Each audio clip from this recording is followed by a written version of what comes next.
Hi everybody, Mo Davis, Travis Outsider. So I was cleaning as I'm usually doing, and a thought crossed my mind today. Do you know why it is that most of the Western world is backing Israel? It doesn't just have to do with current power and control. It actually has to do with a lot more. And it has to do primarily with the concept and the movement of land back. So the land back basically brings back the authority and control of the land to the original indigenous native people of the land. It also essentially gives those individuals the power and the reparations owed.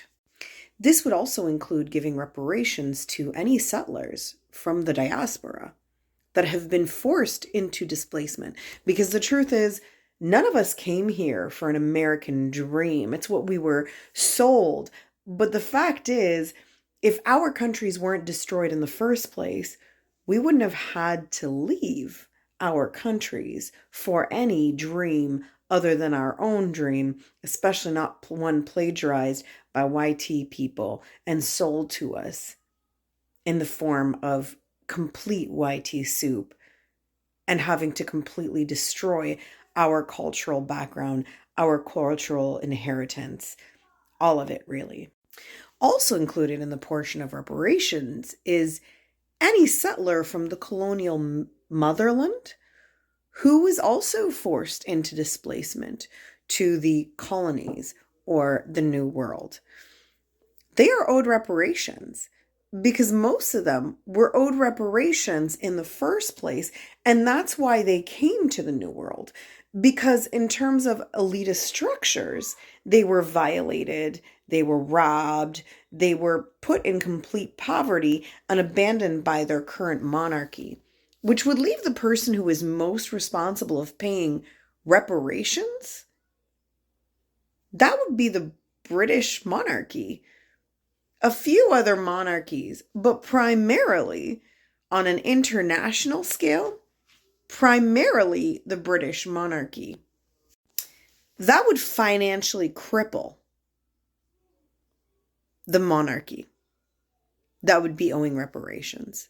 It would also financially cripple any government that would have to subsidize for the lack of the ability of a monarchy to pay out these reparations, i.e., countries that no longer have a monarchy but performed crusades and other acts of colonialism and extortion that basically robbed entire countries, states, peoples of every penny that they have, every resource that they have, and even of their own lives.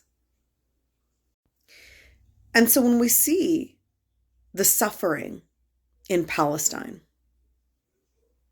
when we see our government leaders going directly in opposition of what we, the people, want, despite claiming to be our democratic elected representatives, when we see lobbying groups working in their own best interest, what we're actually seeing is essentially the upholding of the original monarch standard of theft. And so we have to question whether or not we want to continue within this system. And the thing is, if they give back Philistine to the Philistini people, then there is no limit as to how much the British Empire has to give back to people. That includes YT settlers in the United States, in Canada, in the Americas.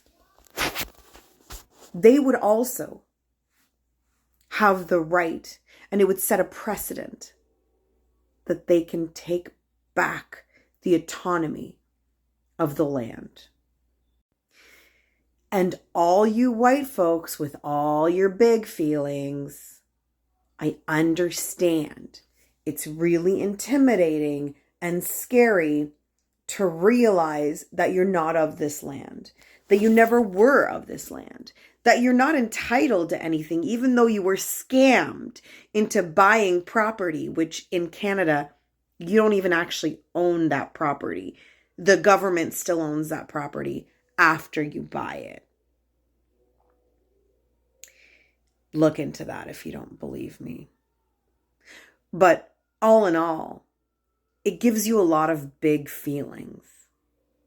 But I literally just said, you're also entitled to reparations. So it's not like you're going to be on a losing end here.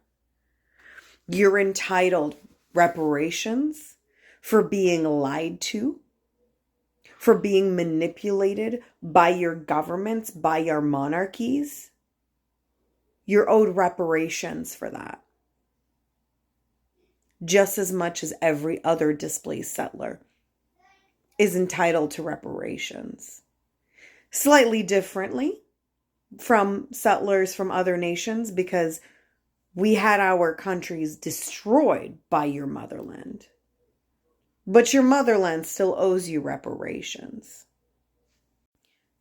And it's really unsafe for you to assume, maybe not unsafe, more unhealthy for you to assume that the land would be better off in the hands of settler colonial governments, when in fact, those lands worked beautifully for thousands of years before the theft occurred.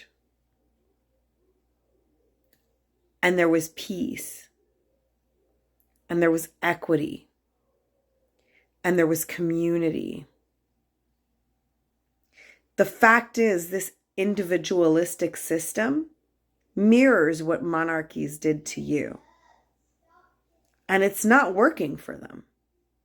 Just like it's not working for you. So all this eat the rich mentality has to include you. You have to be willing to also eat the rich that have on occasion given you a little handout so you shut your mouth. But they're no exception. And you got to be smarter than that.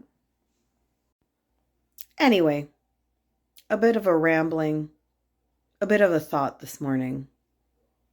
But just remember, Philistine will be free. Turtle Island will be free.